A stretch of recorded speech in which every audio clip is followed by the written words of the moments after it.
Do, do, do, do. Well, it's taking its sweet time today.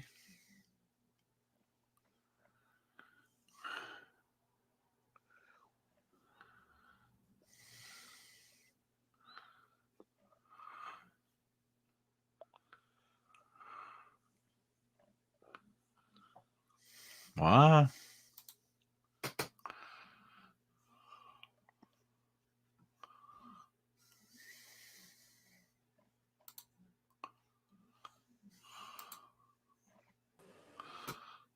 All Is it right. because someone's trying to jump in?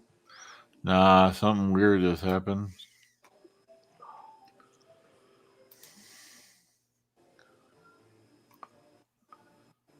Okay, according to that thing, we're live. I've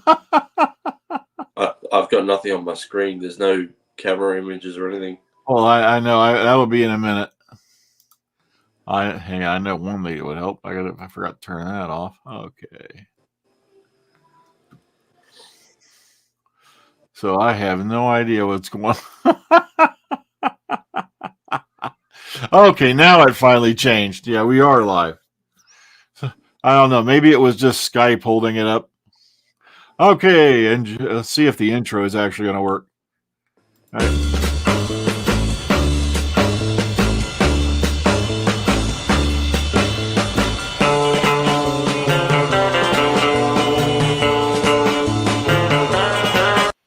I hope somebody saw it because I missed half. Oh, well.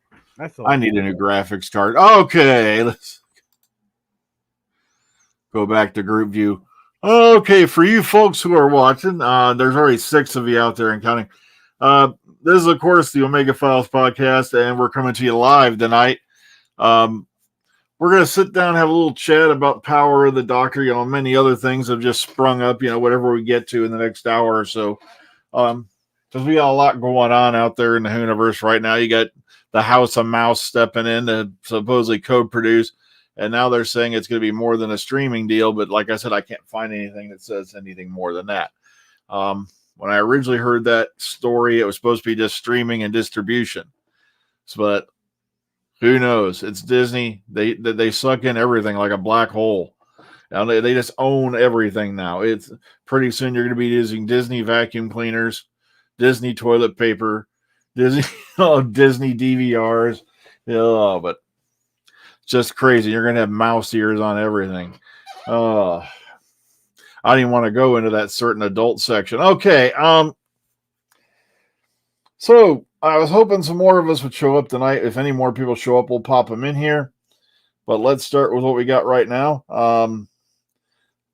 Pretty interesting episode. It was nice to see a centenary get 90 minutes for a change. And we just lost William, didn't we? Oh. I don't know where he went. All right, there he goes. He's back already. Let me get him back in here. All right. So I don't know what happened. Who knows? It's the internet. It's always going wrong. Come on, Elon Musk owns Twitter for who knows where that's going to go. Okay, so let's start off at the top here. We're going to go to AJ first, and let's hear what you have to say. Some opening thoughts about Power of the Doctor. What did you think about it? I didn't mind it too badly. I mean, it felt like a bunch of older previous episodes that were cut up and stitched together to make this one episode. It didn't truly, to me, feel original or different. It's not about the acting, what's his name? Sacha Dhawan did a great job as the Master, as always, and as the Doctor Master. But I don't know, just it felt hackneyed, and it's been done before. The Doctor getting possessed by the Master happened in the '96 movie. The Master wanted to take over the Doctor. Then it just, I don't know, but it was a good way to transition out of this era of Doctor Who into the RTD. We saw, spoiler alert, Tennant in the end, but it just, I don't know. There are some good bits I can mention later on when we talk about that, but to me, it just felt a bit stale. I fell asleep partway through the second view of this, so yeah. Okay, William. Hey, now everybody. I got this movie. This was a 90. You say 90-minute special. They could have condensed the story, the main story, a little bit less, knock it down, and use that extra time for the, you could say, the gathering of the past companions like that. Because if you notice that in the end, some of them only had like one word to say or something like that, very, very short. They could have gave them 2 more minutes, 3 more minutes, just because us who seen the Doctor Who, we know that forgot freaking thing, the third Doctor companion, she has met, she has seen Matt Smith and David Tennant, so and so for them they could explain more, but some of them are not still aware that the Doctor can regenerate to other people because all of them sees that all of them was saying is the Doctor, and of course this guy would say, "What do you mean he's a female?" But he was, he was, since he looked like he never met the Doctor after that. As AJ was saying before we started recording, this is a little bit unusual that to end this Doctor's run, you had to use the Master, the Daleks, and the Cybermen again. It's like the right whoever wrote the writers of every time the season ending, or you could say the actor who did the Doctor, you always got to use one of those three as a story, and that to me is the laziness. They have no care about the other main villains that the Doctor has, or they just still want to sell more merchandise. That's up to them. It was Well, nice. It was nice to see the past companions. Ace and Tegan, and it was nice. But like I said, I wish they would have had more time in the end.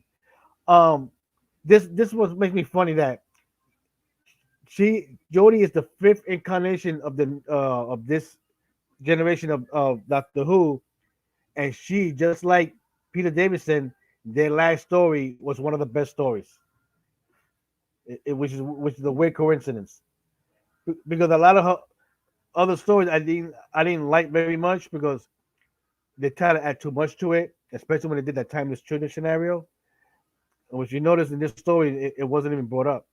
And another thing that wasn't brought up is how the master and that cyber leader survived that explosion from the last time we saw them. It wasn't even mentioned. I mean, it could have easily said I used my teleporter. We teleported out, but it wasn't even brought up. So I was shocked. I was like, what the? I got to give props for Graham showing up unexpectedly. That was I got to give a thumbs up for that. That was a nice to see him back for that. That was pretty cool. We're going to get into the synopsis, so to speak. And I knew when they show the photos from this story on the internet, and they show that Master dressed as Rasputin. Excuse me, I knew they were going to use that song from Boney M. I knew it. Excuse me, and they did. This is my opening statement, and I'll get into it a little later.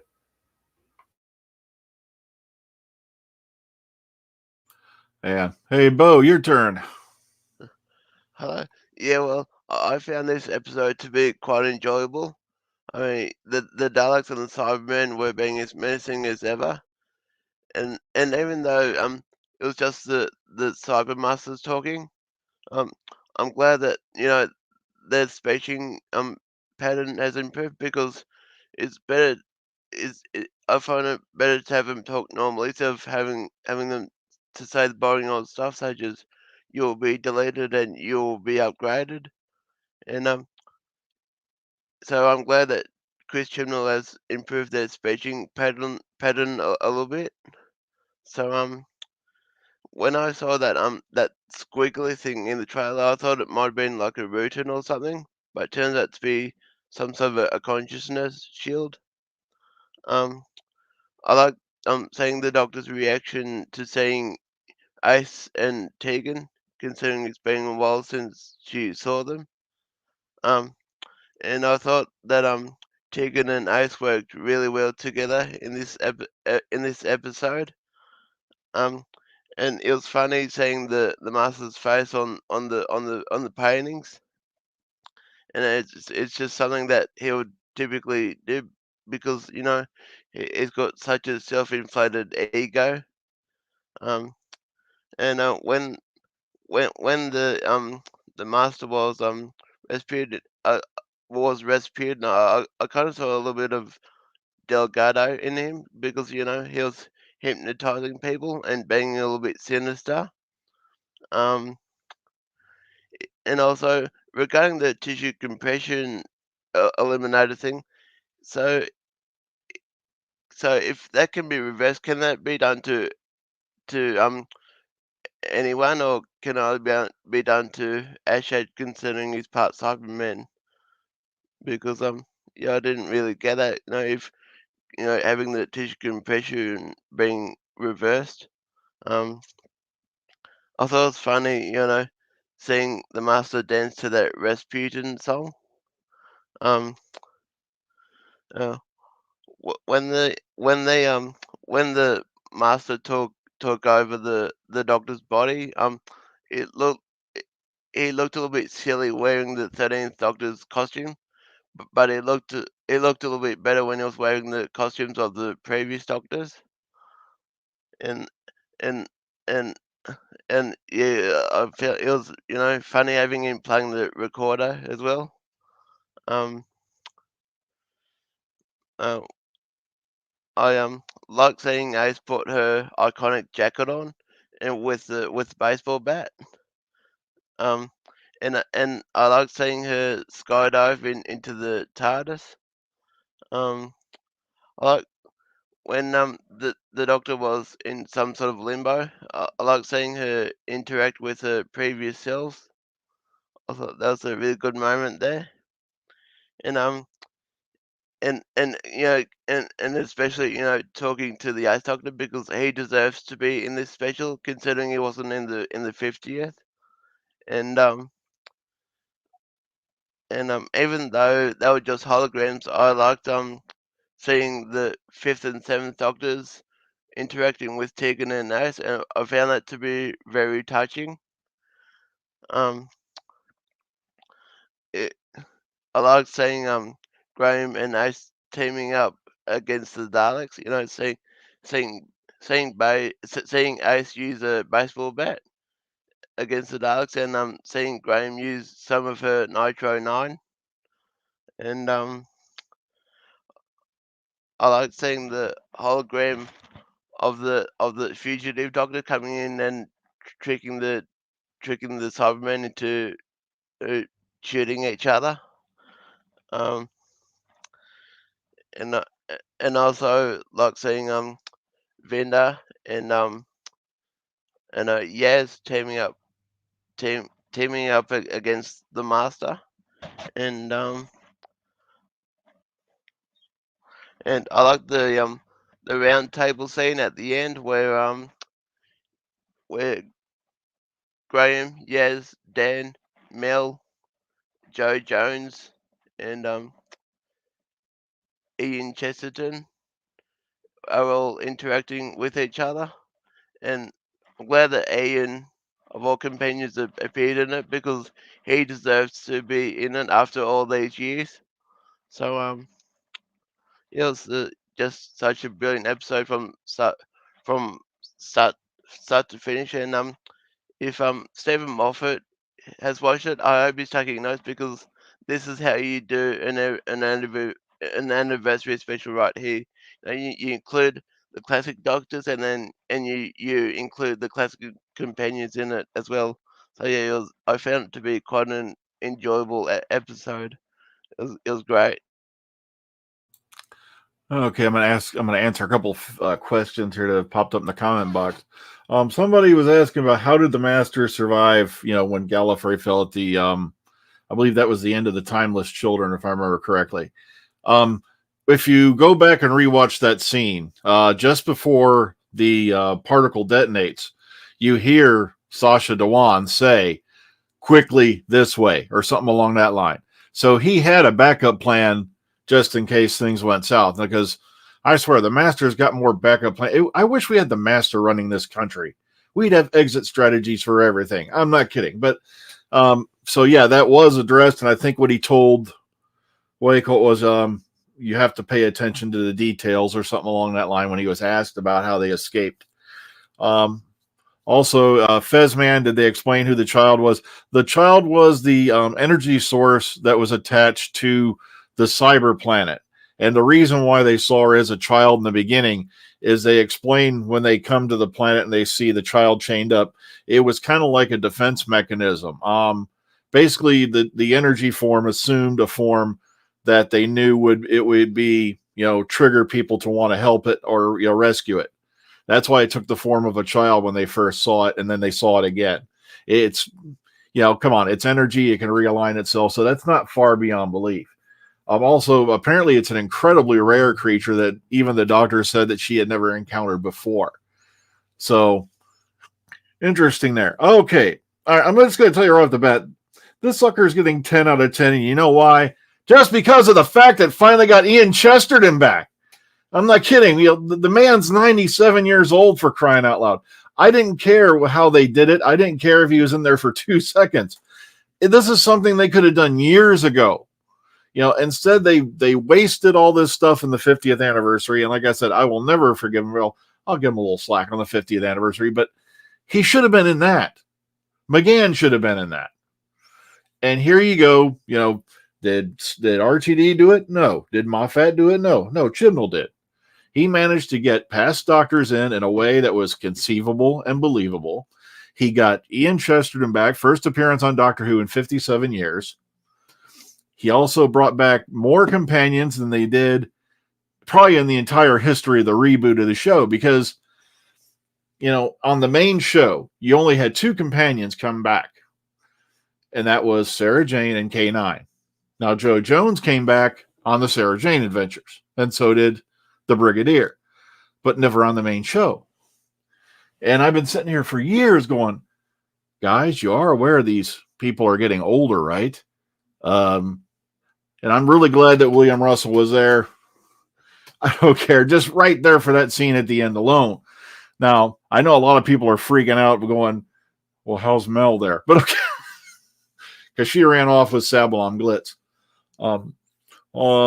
So right there, just based off that. Now, the one interesting element I'm glad they did introduce was the fact that there's a distinct possibility. Now, if RTD picks up and runs the ball with it, it would be nice. The only way you're going to make the Daleks interesting is with what they did here, because I actually believe the traitor Dalek was legitimate, but he got outwitted. And we know what happened the last time you had multiple Dalek factions. It turns into a civil war. And so that's what I'd like to see again. I've been talking about that for years. I would love to see, a Dalek civil war. That would make them somewhat interesting again to see, how they come out of it, what happens, and all that. So that actually made the Daleks enter. The Cybermen, and I agree with Bo, it was nice to hear the Cybermen, even though they were the Cyber Masters, not just walking around going, delete, delete, delete, delete, you'll be assimilated, delete. They actually had dialogue, which I don't think we've heard since back in the 80s, or back, in the original, classic show, because that's basically all they've done is walked around and say, delete, delete. And we all remember, especially all of us here, when they had David Banks as a cyber leader, and you'd have this really snappy dialogue between, that leader and the doctor, and, them actually fencing with each other verbally. And it was that was really great to hear. Now, here's the thing. I agree with you all on one thing, though. They do got to get new major villains in here. There are so many other major villains that haven't even been touched in decades.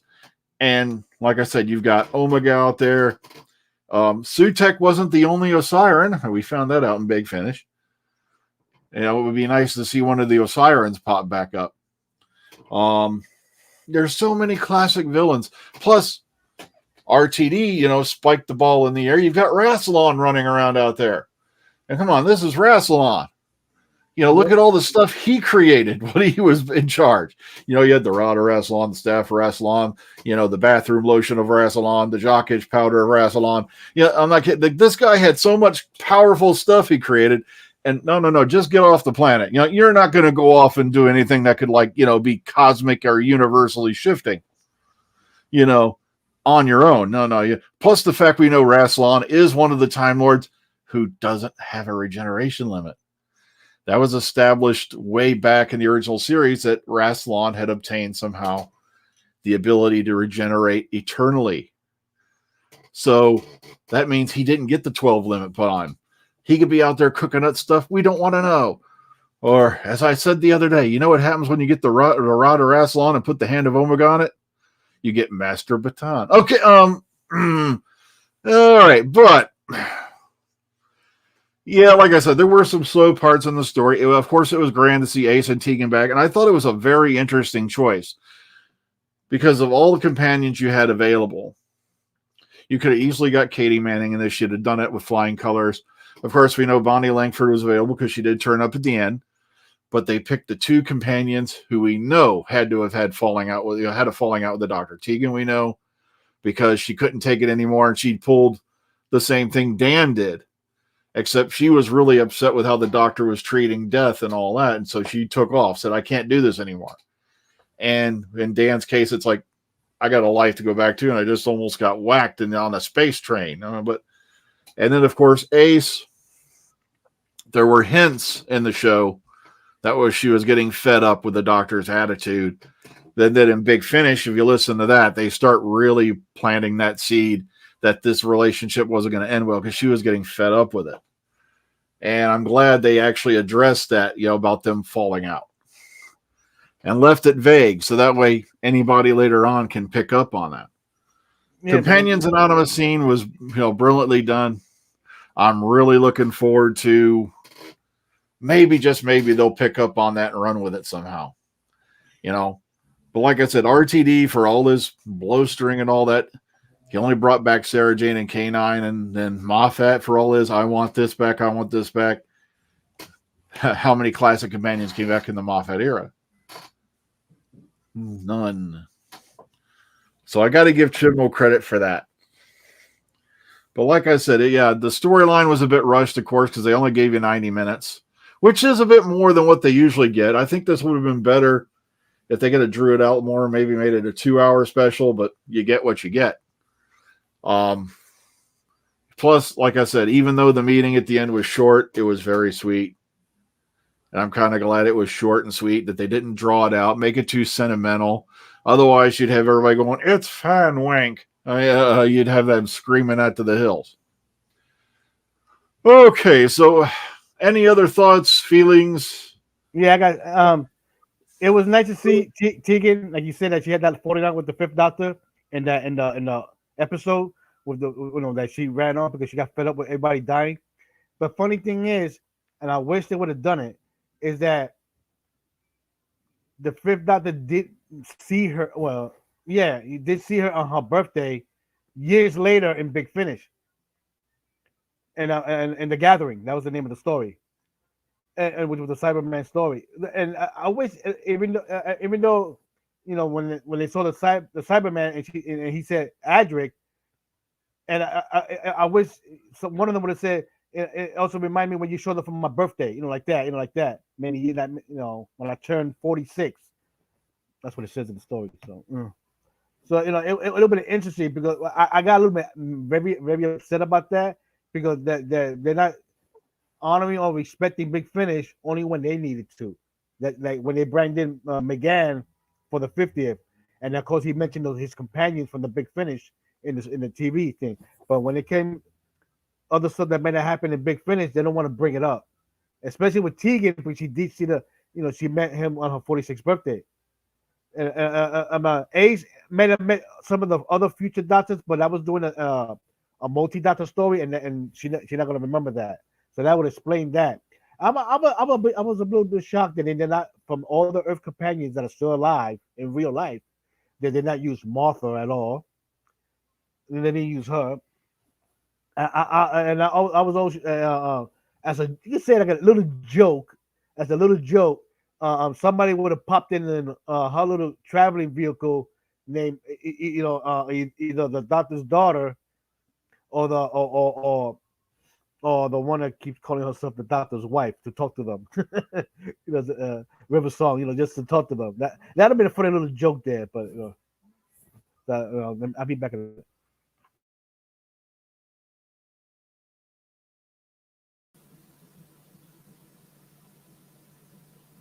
Okay, there. Hey, Callan. I know you're joining us a bit late, but we've already gone through it. So, what did you think about Power of the Doctor? Well, I didn't like the start of it. I mean, it was all singing, all dancing start, which is all right. It's a normal kind of thing. But after that, when the camera approached the lady from the back, I'm getting this all, this is Ace, and I nearly bought the waterworks. Oh, fantastic. Great to see Ace again.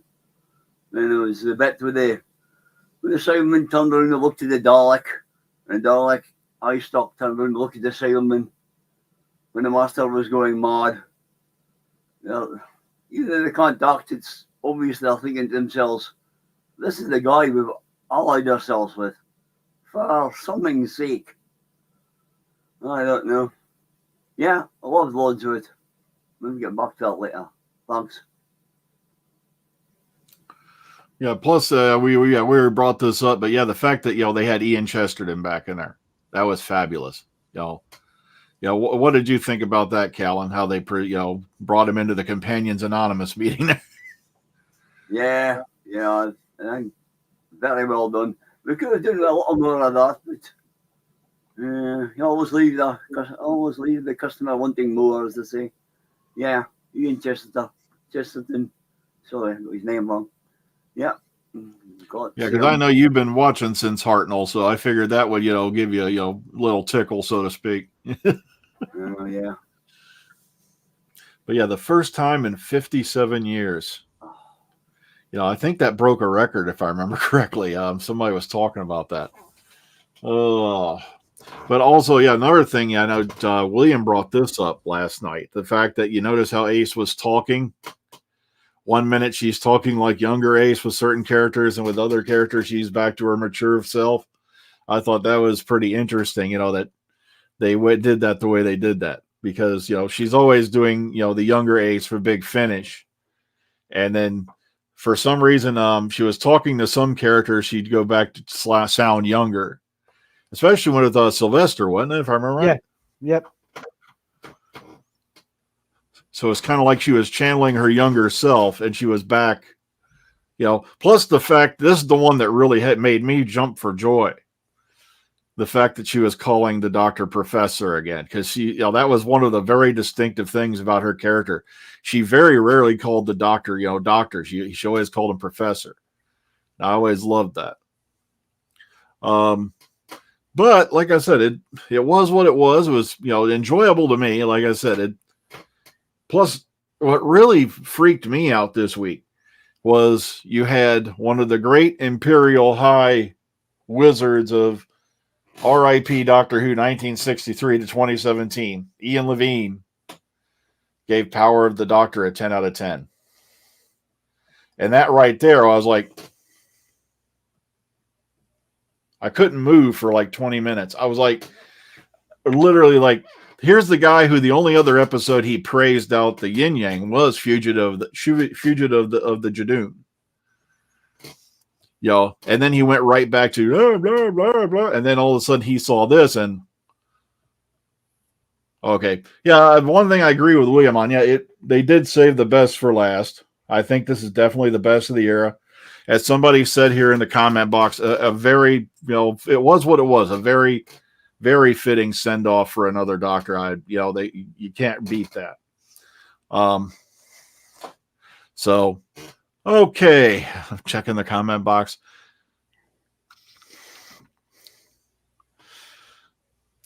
Someone was asking about the Cyberium thing. Like, that was back in the last episode and all that, and he was using its ability to strategize, which is why he did a lot of the stuff he did. I just can't believe everybody fell for the old, come on, that's right out of, Batman, no, not Batman Begins, but the Dark Knight, no, not the Dark Knight Rises. It was the second one, the Dark Knight, where, Joker got taken in, and he did it on purpose, basically.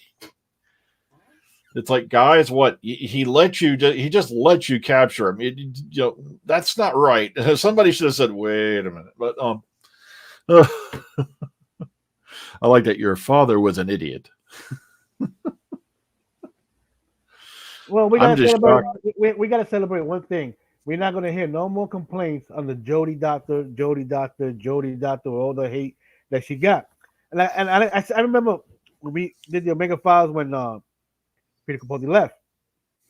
I said it should have died right then and there because he didn't. I knew what we knew. We found out later on he didn't really quit because he announced he quit, but we found out he would let go because and then he needed him. And I got very upset that, but you gave him a gap year, and you should have made him. You should have given him a season for that.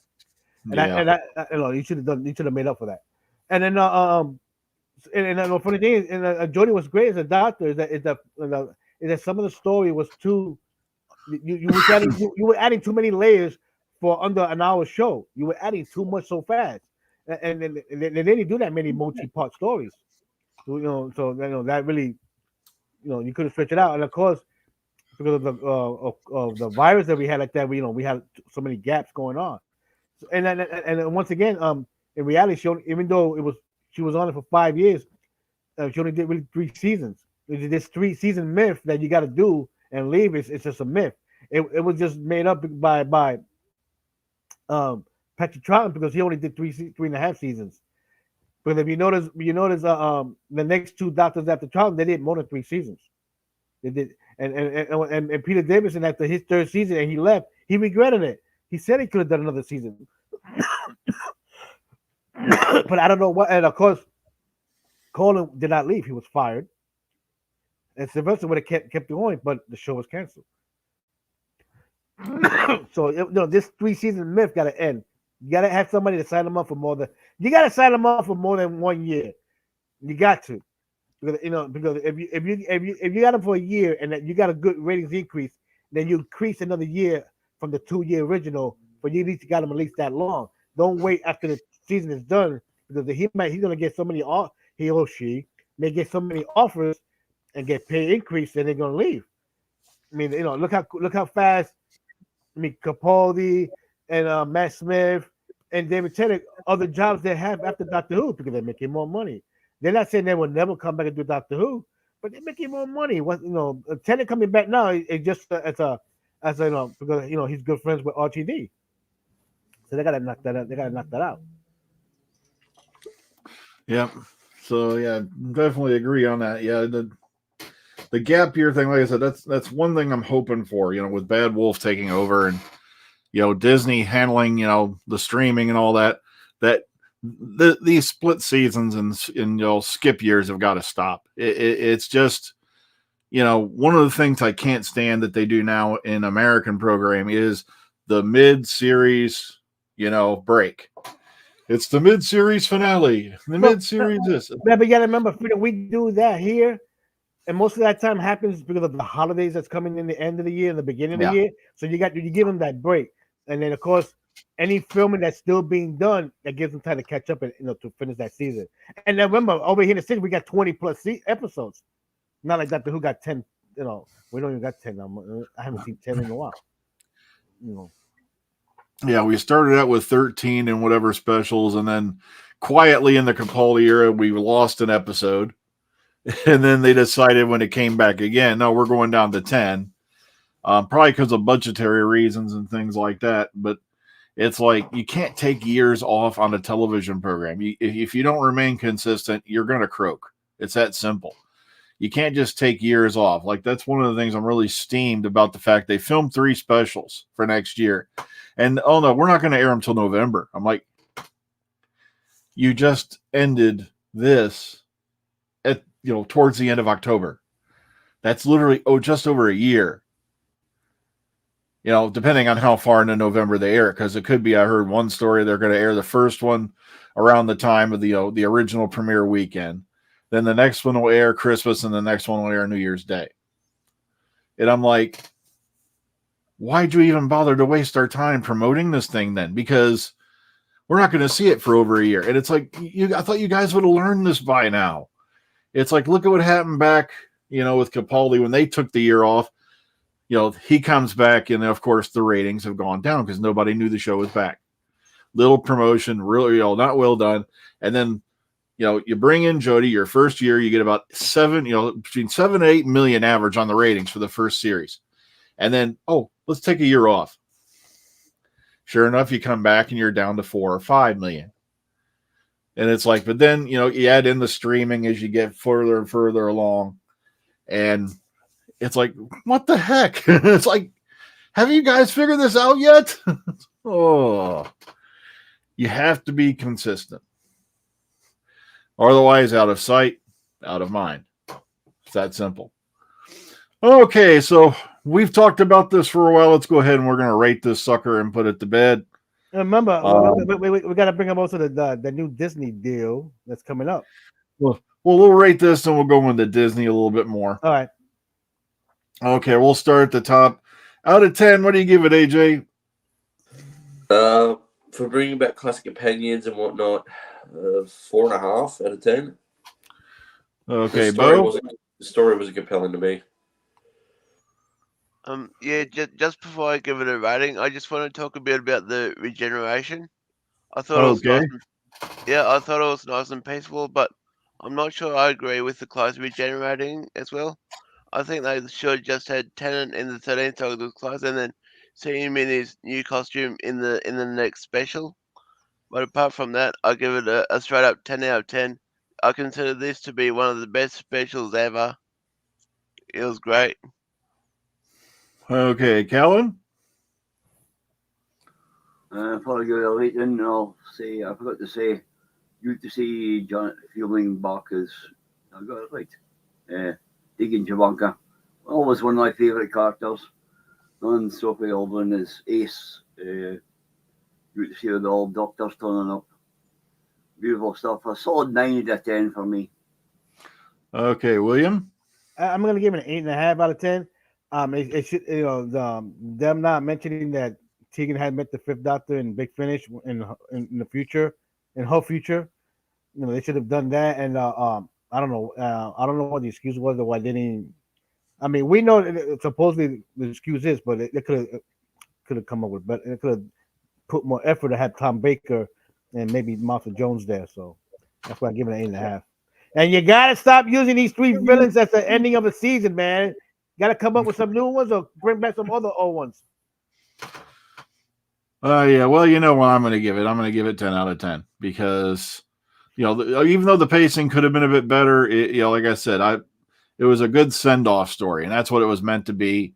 But at the same time, they were, it was the centenary special, which means they were kind of looking back on things, which they did with a lot of subtle little hints and, little hints and nods along through the episode.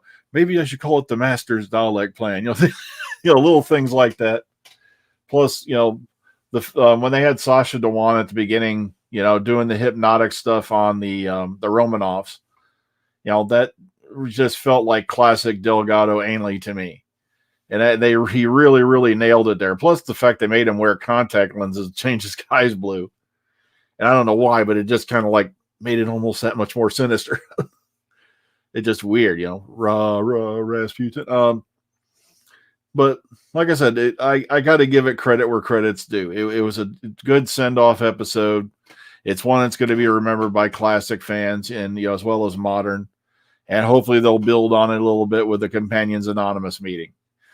I'm hoping they'll go back to that and maybe go, because I know even RTD a couple of years ago, he talked to Benjamin Cook saying maybe we shouldn't have canceled Sarah Jane Adventures. He goes, I can understand why we did it at the time, but maybe he kind of regrets doing it.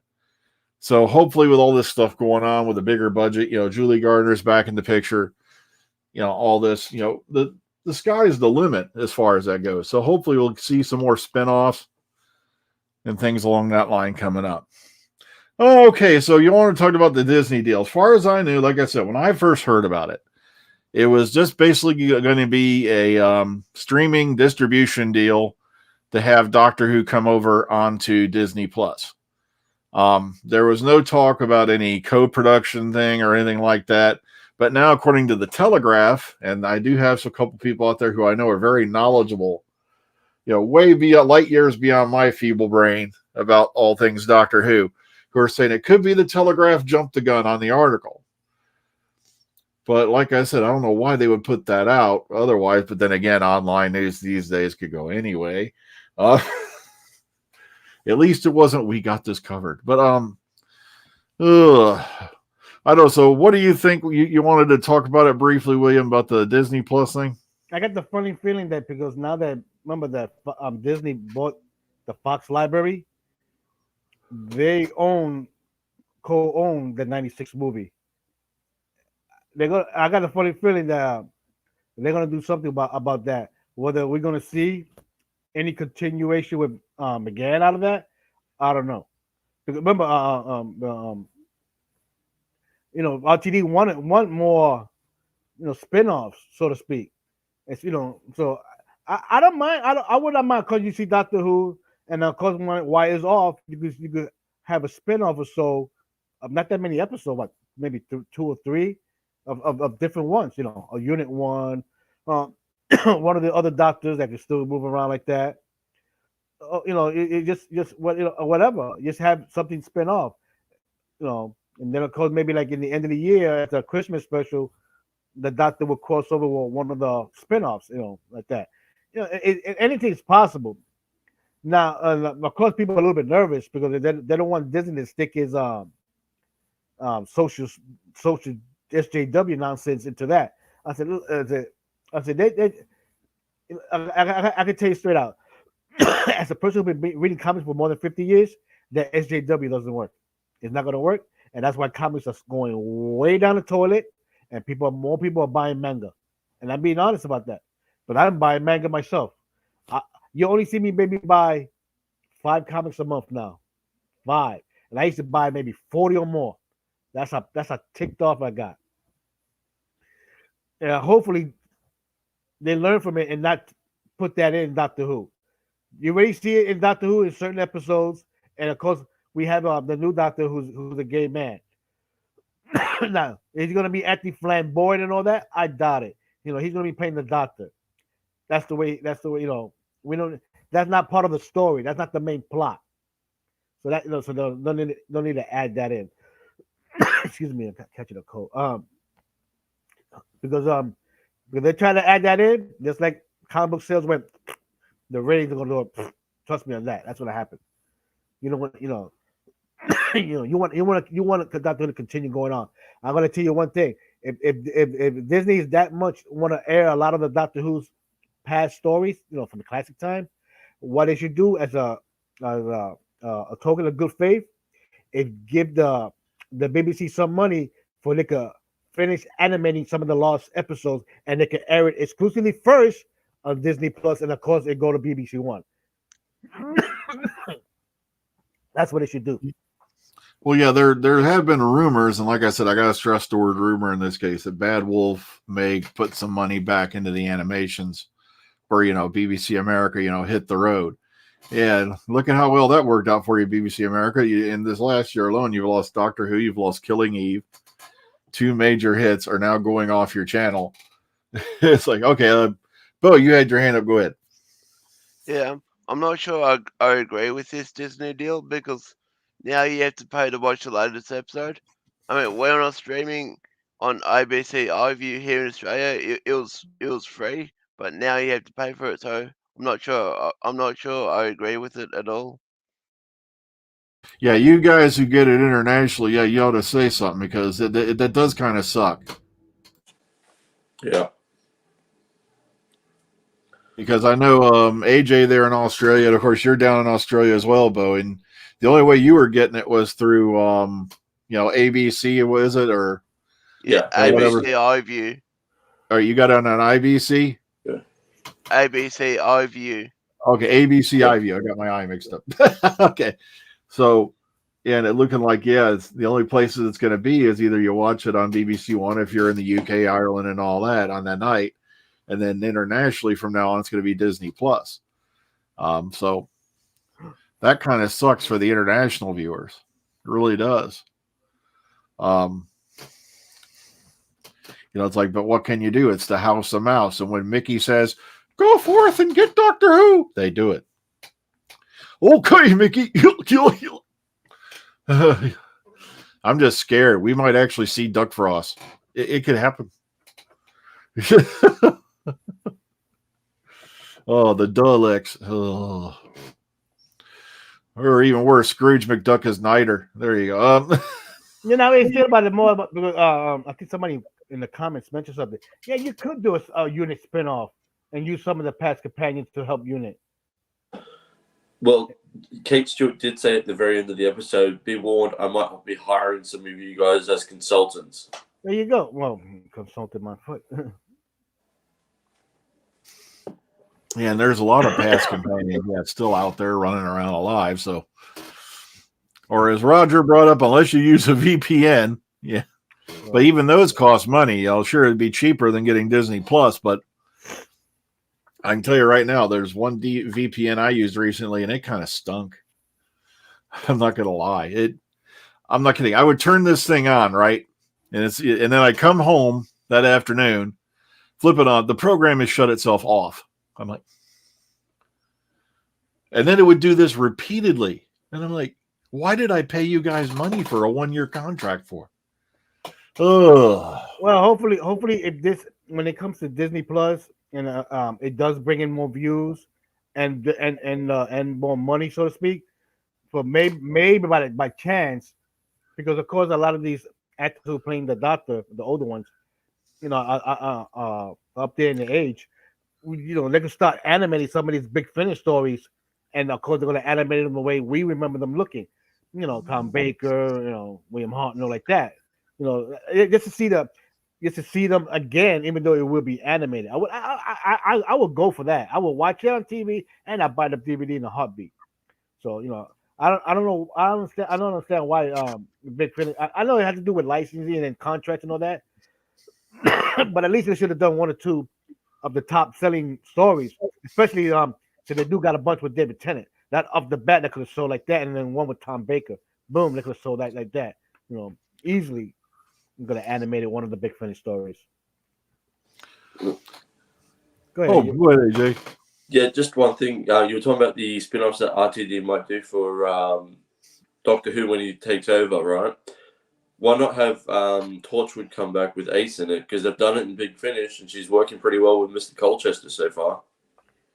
That'd be cool to see, especially if you could bring back Martha, because she would do Big Finish Torchwood, but not Doctor Who. What about Mickey as well? He works for Torchwood too, doesn't he? No, you can't touch him. No? You know why, man? No, Mickey's, even though they weren't able to prosecute, they may not want to go down that road, especially since they dissed Berriman over allegations that were far, far less. Yeah. Than what, he was accused of. So I don't know if they'd, touch Noel Clarke now with a 50-foot pole. But even because they have apparently dropped everything, so there wasn't enough evidence to go to trial.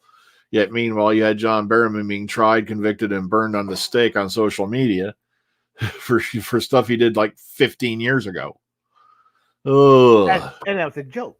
It was just being funny. And you can do many spin-offs now with RTD. Like I said, 2-3 stories while the Doctor's on hiatus. You got Unit. You can bring back Jenny. You can probably do one with freaking Phil's most hated person, Charlie Pollard. Because she's an Earth and moving around. Maybe even 1 or 2 with River Song, because she got a bunch of Big Finish audio, so you can bring her. You can do a story with her. Miniseries with Paul McGann. Yeah, You know, I was the just about Lost to Years. say that. Yeah. That one is the easiest to do. Do a miniseries with him, and at the same time, you can animate some of his stories from Big Finish. Easily. Or recreate them on TV. That would be a little hard. Zagreus. Bring in Zagreus. Oh, that story's gonna be too weird because of course that you had other stories leading to that. And that shirt show story with the confession between him and Charlie, that's gonna go way up there in the Twitter and Instagram and Facebook. So you don't want to touch that yet. As I said, other thing you could do. Plus, yeah, the 96 TARDIS console is still in existence. It's in private hands right now, but it's still in existence. The fella got his hands on it. He fully restored it. He takes it to cons every now and then. If you look around, you'll see pictures of it. So it's still around. So it's not beyond reason, if they called him up and said, "Hey, can we lease that for a while?" Okay. Here's a question. Is there going to be a new console room for Centenary, or are they just going to reuse the same one? I don't even think it. I'd be shocked if they even show the console room, because they're probably going to save that for Gatwa, unless it was something they filmed in studio, or I'm not sure how they would handle it. Because as far as I know, Whitaker's TARDIS set was struck down October 14th. It was like a day or so after the last, when they wrapped, and that was October 13th last year. So it was sometime within the week or the day after, from what I heard. So the Whitaker TARDIS is in storage in the interior.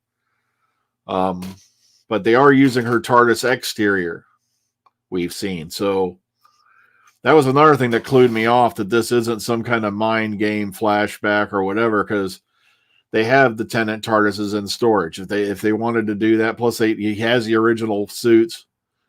If they wanted to go that route, because he indefinitely borrowed them when he left the show. So I don't know if all right, Callie brought up bringing Quill from Class into Unit. I don't think they're going to touch anything regarding Class with a 500-foot pole or the Torch of Gondor. It's not going to happen. It's because it's just what you call it. Class was a stink bomb. I hate to say it, but it was. You had one guy in charge of the show, and then he just flushed it down the toilet. Hell, he bailed out before they even, months before they finally officially announced they canceled it. Can I do Benny Summerfield as a TV series? Well, they could, but they probably have to hire new actors. No disrespect to Lisa Bowerman. Yeah, you better But, she is getting on a bit. You better watch your show. I don't think she could do much action scenes at this point. So said she's an incredible lady. Like I said, I don't want to come off wrong there. Because all the things she does at Big Finish and all that in her various enterprises between directing. You can easily do it the same way you could bring back Tom Baker. Tom Baker as the curator, talking about stories that he did in the past. Just like you can have Lisa Bowerman doing doing her journal on stuff that she did in the past, and then another actress playing the younger version of her. Yeah. Well, Big Finish did hire an actress to play a younger version of Bernice as well. So yes, there you go. See, you can do that. Yeah, Chibnall did want Tom Baker back, but Tom Baker was not available for some reason or the other. He deeply regretted, because he did want him in this. But I'm just glad we did get him back for those little bits we have gotten him back for. Like the little thing at the end of the animation of Shada, that was funny as hell. Plus his appearance as the curator and things like that. So I'm glad we got him back for what we could when we did. Well, folks, I'm going to bring this session to a close. Mm-hmm. So take care, everyone out there. Enjoy the rest of your Saturday. We'll see y'all on the flip side, and have a safe Halloween. Have a good evening, everybody. And a safe Halloween. Yep. That's all right here.